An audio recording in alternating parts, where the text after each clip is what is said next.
سبحان اللہ. دیکھیے اور استغفار کہنا نا یہ کوئی ایک طوطے کی طرح استغفار استغفار استغفار استغفار کہنا یہ اصل استغفار کا مطلب نہیں ہے. اور تو ذکر کا اجر تو مل رہا ہوگا لیکن استغفار از اے تھاٹ پروسیس. اس میں 3 مینلی اسٹیپس ہیں. نمبر 1 جو بھی پاسٹ میں گناہ ہو گیا ان پہ شرمندگی اور ندامت, immediate leaving of sins. Number 2 and number 3rd is having a staunch and strong ارادہ کہ میں آئندہ کبھی نہیں کروں گا یہ گناہ. سو گناہوں پہ ندامت اختیار کرنا کہ یا اللہ مجھے معاف کر دے. تکبر نہ کرنا کہ تیرے بھائی نے ایسا کیا, میں نے ویسے کیا, میں بڑے بڑے تیر مارے. کوئی تیر نہیں مارے.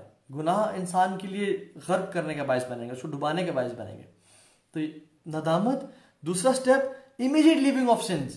اور تیسرا اسٹیپ آئندہ کبھی نہ کرنے کا ارادہ کرنا. امام فضیل ابن عیاض رحمہ اللہ فرماتے ہیں جو شخص توبہ تو کر رہا ہے, استغفر اللہ ربی من کل ذنب واتوب الیہ, یہ سب دعائیں تو پڑھ رہا ہے لیکن وہ گناہ نہیں چھوڑا, یہ جھوٹا توبہ کرنے والا ہے. ایک شخص گناہ کر رہا ہے, کسی حرام ریلیشن شپ میں ہے, وہ رمضان میں استغفر اللہ 1000 دفعہ لاکھ دفعہ پڑھتا ہے لیکن وہ اس حرام ریلیشن شپ کو چھوڑ نہیں رہا, روزانہ بات کرتا ہے, روزانہ ملتا ہے. تو کیا یہ سچا ہے اپنی توبہ استغفار میں؟ یہ سچا نہیں ہے. ہاں انسان دوبارہ بعد میں فیوچر میں کبھی مسٹیکنلی پلٹ جائے اس چیز میں تو وہ اور بات ہے اس کی, لیکن ارادے نہیں, پلاننگ کے تحت. اللہ سبحانہ تعالیٰ کو پلاننگ اور جرت پسند نہیں ہے. فضیل ابن عیاض رحمہ اللہ جن نے کوٹ کہا, ان کا بیٹا پہلے دین پہ اتنا نہیں تھا, وہ اپنے بیٹے کے بارے میں بہت پریشان تھے اور دعا کرتے تھے یا اللہ میرے بیٹے کو مجھ سے بھی نیک بنا دینا. اور اللہ سبحانہ تعالیٰ نے باپ کی دعا کس طرح سے قبول کی. حدیث میں اللہ تعالیٰ باپ کی دعا کبھی رد نہیں کرتے کہ تو جو باپ مجھے سن رہے ہیں, ایون ماں بھی, پیرنٹس اپنے اولاد کے لیے کثرت سے دعا کریں, اللہ تعالیٰ دعا رد نہیں کرتے یقین کے ساتھ. ٹھیک ہے, تو دعا کی اور ان کا بیٹا کتنا نیک ہو گیا. کہتے ہیں میں جب رمضان کے موسم میں سحری کے لیے اٹھتا تھا میرا بیٹا آلریڈی تہجد کی نماز پڑھ رہا ہوتا تھا. مطلب باپ سے پہلے اٹھ کے اللہ کو راضی کر رہے تھے. اور ان کے بیٹے نے ایک دفعہ جو ہوتا ہے نا پرڑا ہوتا ہے جو کہ وینگ مشین ہوتی ہے جس میں ایک طرف ویٹ رکھتے ہیں ایک طرف سامان رکھتے ہیں, اس پہ کپڑا مارا. فضیل بن عیاض رحمہ اللہ نے پوچھا کہ آپ اس پہ کپڑا کیوں مار رہے ہیں؟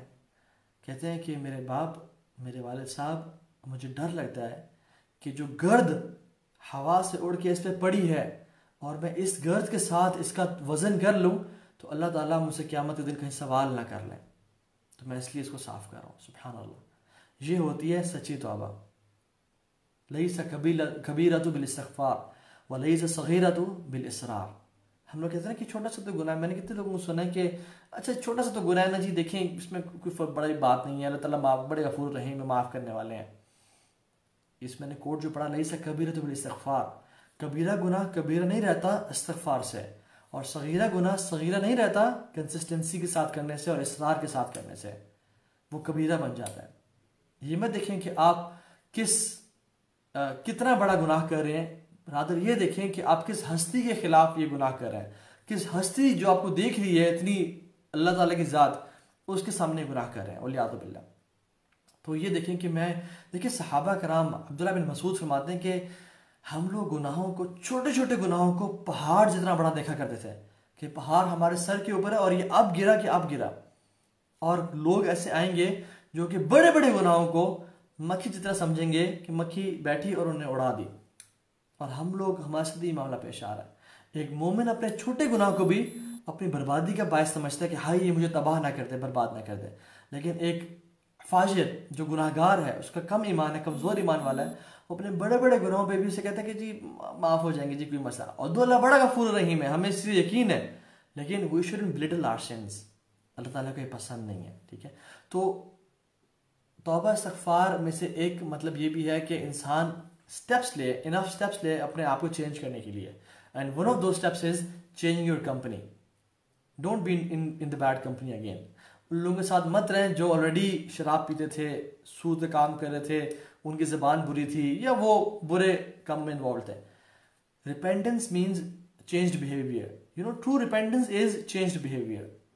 جو شخص اپنے آپ کو چینج, وہ شخص آپ کو یاد نہیں ہے بنی اسرائیل کا واقعہ اللہ کے مسلم نے فرمایا جس میں وہ 99 قتل کیے تھے, 99 مرڈرز. ایک رہبا کے پاس آیا اور کہا کہ میں نے 99 قتل کیے ہیں، اللہ تعالیٰ مجھے معاف کر دیں گے؟ اس نے کہا کہ نہیں نہیں نہیں، 99 قتل کبھی معاف نہیں کریں گے، جاؤ۔ اس نے غصہ ہے اس کا بھی سر اڑا دیا۔ وہ شخص ایک عالم دین کے پاس گیا اور کہا کہ میں نے 100 مرڈرز کیے ہیں، کیا اللہ مجھے معاف کر دیں گے؟ انہوں نے کہا ہاں، اللہ تعالیٰ بہت معاف کرنے والے ہیں، تمہیں معاف کر دیں گے، لیکن تم نے کرنا ہے توبہ استغفار کرنی ہے، اپنے گناہوں پہ شرمندگی اور ندامت، and you have to leave this village جہاں پہ برے لوگ ہیں، and go to that village جہاں پہ اچھے لوگ ہیں۔ تو انہوں نے ایسے ہی کیا کہ وہ راستے میں چل پڑے اور اللہ تعالیٰ کا اجل آیا اور موت آ گئی اور وہ گر پڑے۔ جہنم کے فرشتے بھی آ گئے، جنت کے فرشتے بھی آ گئے، آپس میں لڑنے شروع ہو گئے کہ یہ جہنمی ہے۔ جنت والے کہتے نہیں، جنت ہی سے توبہ کر لی تھی۔ اللہ سبحانہ وتعالیٰ نے فرشتے کو بھیجا اور کہا کہ اس کی زمین کو ناپو کہ یہ زمین جو ہے کس بستی کے قریب ہے۔ تو وہ صرف ایک بالشت نیک لوگوں کی بستی کے قریب تھا، تو اللہ سبحانہ وتعالیٰ نے اس کو معاف کر دیا۔ سبحان اللہ۔ دا پوائنٹ از ہمیں ہجرت کرنی ہے، اور توبہ کرنے والے کی ہجرت کیا ہے؟ گناہ سے دور جانا۔ ہم اللہ کے نبی کے ساتھ ہجرت تو نہیں کر سکے، کفار مکہ سے چھوڑ کے، مکہ چھوڑ کے مدینہ نہیں آ سکے، لیکن ہم ایک ہجرت کر سکتے ہیں آج بھی، اور وہ ہجرت کیا ہے؟ گناہوں سے ہجرت کر کے نیکی کی طرف ہجرت کرنا۔ یہ اصل ہجرت ہے جو ہم آج اپنے لوگ کر سکتے ہیں، کیونکہ حدیث میں آتا ہے المرء علی دین خلیلی، انسان اپنے بیسٹ فرینڈ کے دین پہ ہوتا ہے۔ تو انسان کو دیکھنا چاہیے کہ وہ اس کا بیسٹ فرینڈ کون ہے، اس کی کمپنی کون ہے۔ And you my brothers and sisters are an average of 5 people you meet on daily basis. You are an average of 5 people you meet daily. سو آپ لوگ دیکھ رہے ہیں آپ کن لوگوں کے ساتھ اٹھتے بیٹھتے ہیں، ان کا ایمان کیسا ہے، ان کا تقوی کا لیول کیسا ہے۔ اگر ان کا تقوی کا لیول آپ سے برا ہے، آپ سے نیچے ہے، مطلب وہ عمل اور عبادت میں، وہ آپ کو بھی ڈریگ کریں گے۔ الصاحب صاحب عربی کا مقول ہے کہ your companion is like the one who pulls you to what he is upon۔ تو اپنی کمپنی کو ہمیشہ اچھا رکھیں انشاءاللہ، کیونکہ اللہ تعالیٰ بہت گناہ معاف کرنے والے ہیں۔ التائب من الذنب کمن لا ذنب لہ، گناہ سے توبہ کرنے والا ایسا ہی ہے جیسے اس نے کبھی گناہ کیا ہی نہیں تھا۔ اللہ تعالیٰ بہت غفور رحیم ہے۔ فرماتا ہے تم آسمان اور زمین بھر کے میرے پاس گناہ لے آؤ، میں اس سے بڑی رحمت لے کے تمہارے پاس آؤں گا، ولا ابالی، اور مجھے پرواہ بھی نہیں ہوگی۔ وہ بہت معاف کرنے والے ہیں۔ تو ہمیں کبھی بھی اپنی ہوپ کو لوز نہیں کرنا چاہیے، اور اسپیشلی رمضان کے مہینے میں تو بالکل بھی نہیں، جب اللہ کی رحمت جوش اور ٹھاٹھیں مار رہی ہے۔ تیسرا point, so what was the first point? آپ سے میں انشاءاللہ پوچھتا ہوں ساتھ ساتھ، جو سن رہے ہیں وہ لکھتے جائیں ساتھ ساتھ میں۔ The first point was intentions. Purify your intentions. Second point is throw off your burdens. اپنے گناہوں سے توبہ کر لیں اور ان کو معاف کر لیں۔ اور جو تیسرا پوائنٹ ہے جو کہ ہم آج پڑھیں گے وہ یہ کہ manage your time. Enter Ramadan